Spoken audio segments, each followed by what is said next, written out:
আমাদের দেশে রমাদানের যেগুলো ক্যালেন্ডার রয়েছে এগুলোতে একটি কথা লেখা থাকে, আপনারা সকলেই জানেন যে রমজানকে 3টি ভাগে ভাগ করা হয়েছে। কয়টি?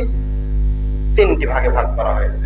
1, প্রথম 10 দিন রহমত, 2, দ্বিতীয় 10 দিন মাগফিরাত, 3, তৃতীয় 10 দিন এটি হচ্ছে নাজাত বা পরিত্রাণের মাস।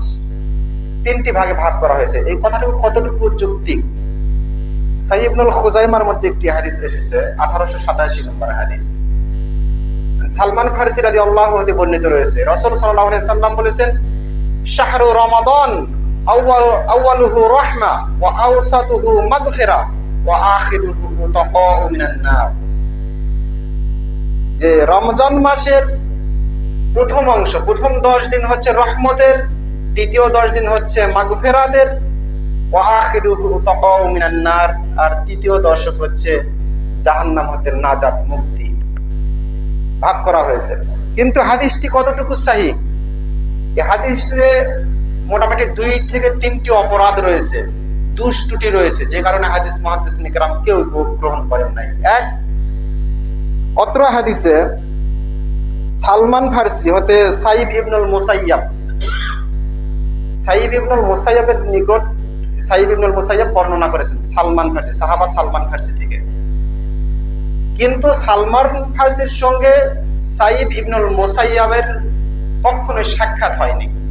একজন ব্যক্তির সঙ্গে যদি সাক্ষাৎ না হয়, তার নিকট থেকে কোনো কথা শোনা যাবে?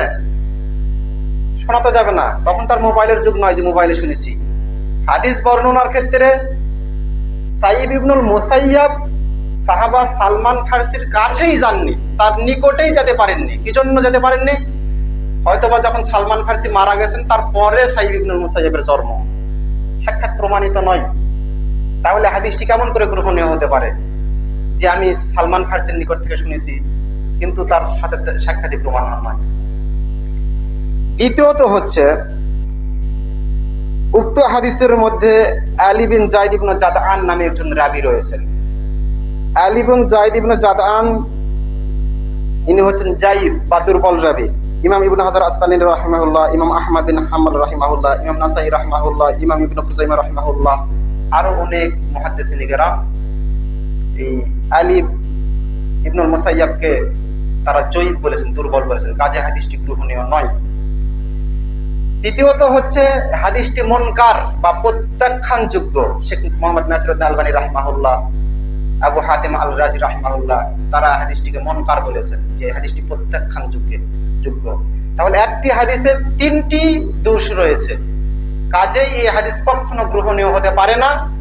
কাজেই রমজান মাসকে 3টি ভাগে ভাগ করা এটি কখনোই সম্ভব নয়। আর এটি সরাসরি সহিহ হাদিসের বিরোধী। কি জন্য? আল্লাহ রাসূল বলেছেন, ইজা দাখালা রমাদান ফুতিহাত আবওয়াবুর রাহমা, যখন রমজান মাস আসে তখন আল্লাহ তাআলা রহমতের দরজা খুলে দেন। শুধু প্রথম দশকে নয়, রমজানের শুরু থেকে শেষ পর্যন্ত রহমত, শুরু থেকে শেষ পর্যন্ত নাজাত, শুরু থেকে শেষ পর্যন্ত মাগফিরাত। 10 দিন 10 দিন করে ভাগ করা যাবে না।